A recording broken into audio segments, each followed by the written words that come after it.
అందరికీ నమస్కారం అండి. నేను మీ రాధిక.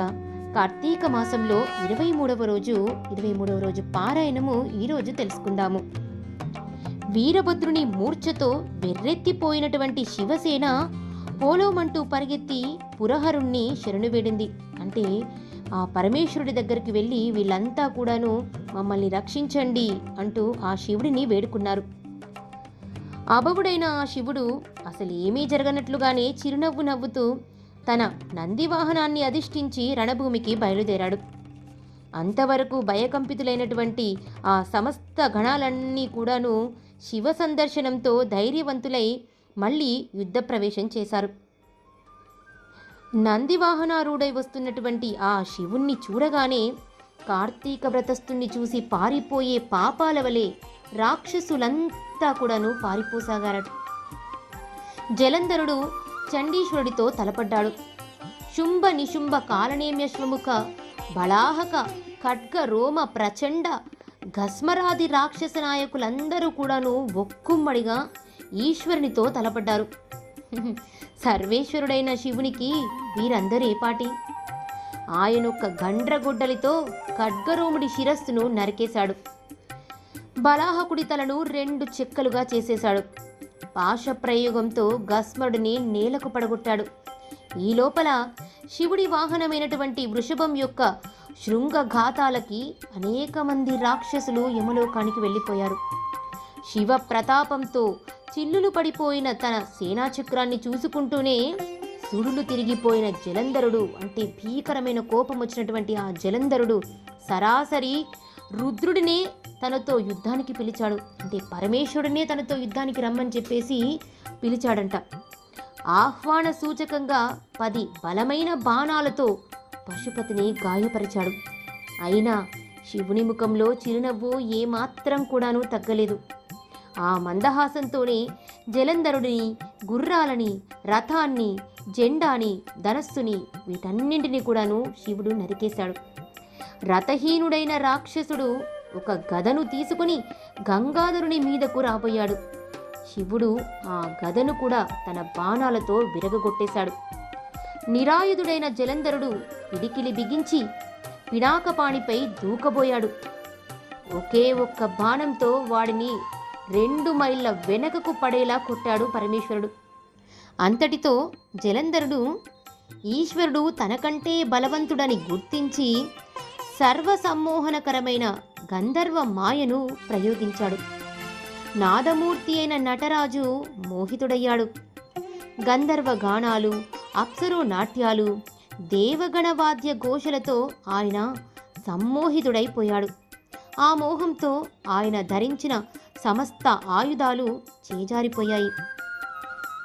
అంటే జలంధరుడు ఈశ్వరుణ్ణి డైరెక్ట్గా ఎదుర్కొనేంత శక్తి లేకపోవడంతో ఈ మాయని ప్రయోగించాడంట.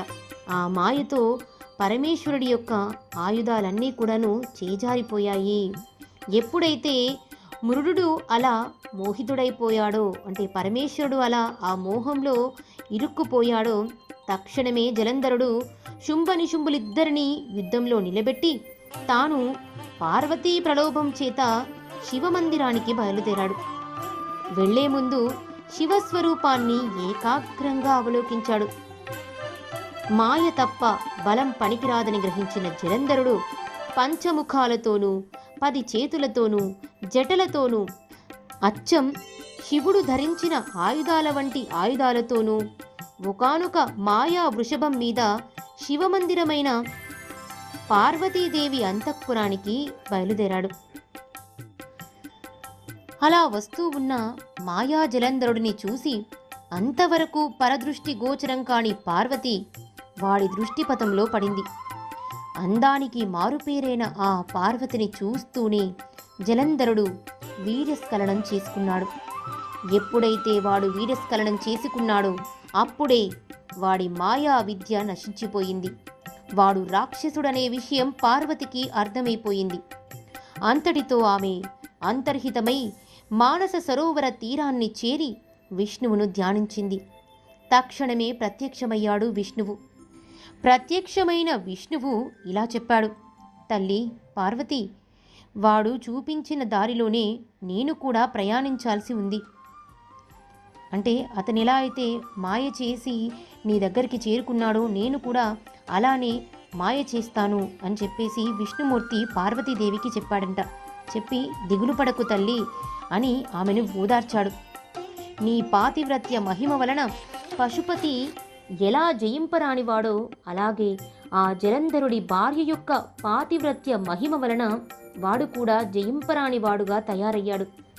వాడు నీ పట్ల రాక్షస మాయను ప్రదర్శించినట్లే నేను కూడా వాడి ఇల్లాలి ముందు నా విష్ణుమాయను ప్రయోగిస్తాను అని ధైర్యం చెప్పి రాక్షస లోకానికి బయలుదేరాడు విష్ణువు.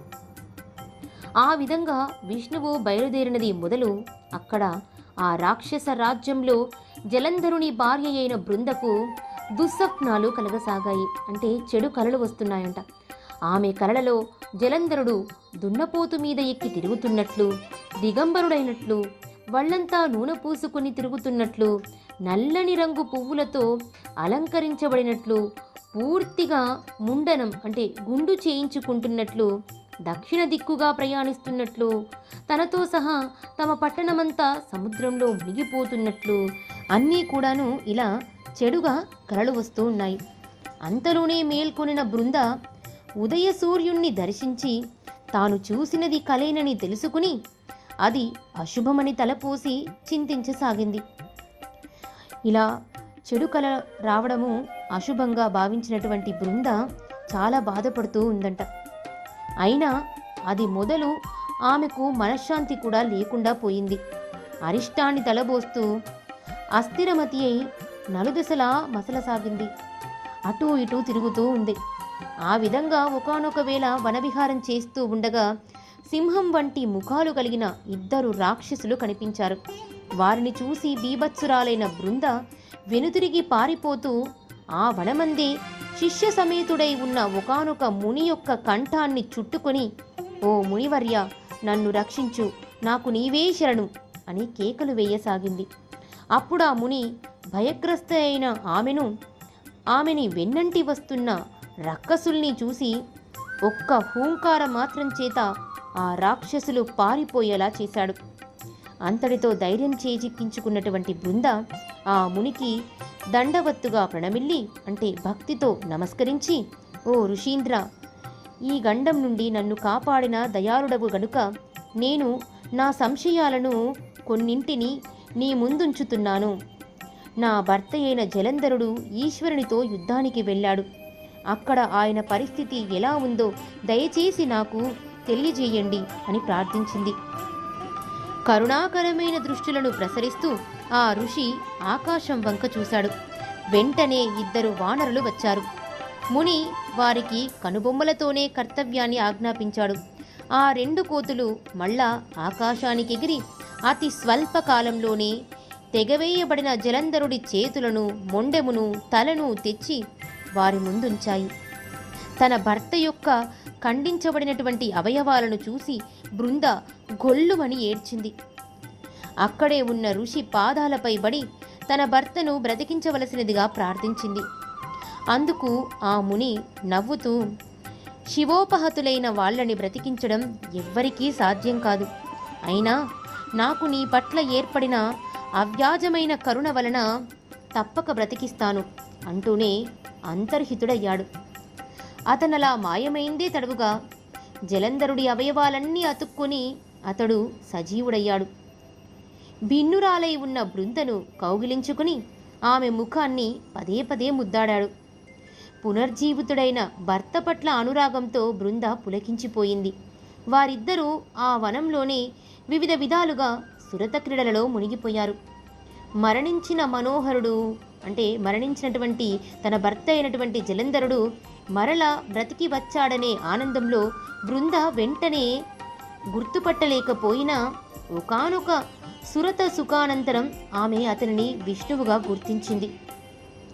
మగని వేషంలో వచ్చి తన పాతివ్రత్యాన్ని మంటగలిపిన ఆ మాధవునిపై విపరీతంగా ఆగ్రహించింది. ఓ విష్ణుమూర్తి, పరస్త్రీగామివై చరించిన నీ ప్రవర్తన నిందింపబడునుగాక.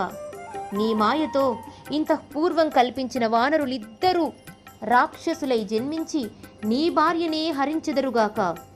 నువ్వు భార్యా వియోగ దుఃఖితుడవై నీ శిష్యుడైన ఆదిశేషునితో అడవులలో తిరుగుతూ వానర సహాయమే గతి అయిన వాడవగుదువుగాక అని శపించింది.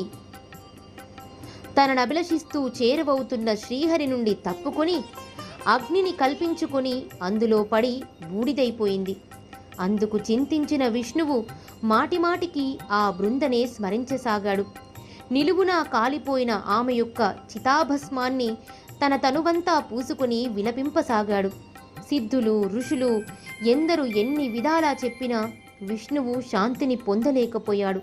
అశాంతితో అల్లాడిపోసాగాడు. ఇంతటితో 23వ రోజు పారాయణము పరిసమాప్తమైనది. తిరిగి రేపు 24వ పారాయణము తెలుసుకుందాము. ఈ వీడియో కనుక మీకు నచ్చినట్లయితే లైక్ చేయండి, షేర్ చేయండి. ఇంకా ఎవరైనా నా ఛానల్ని సబ్స్క్రైబ్ చేసుకునే వాళ్ళు ఉంటే వెంటనే సబ్స్క్రైబ్ చేసుకోండి.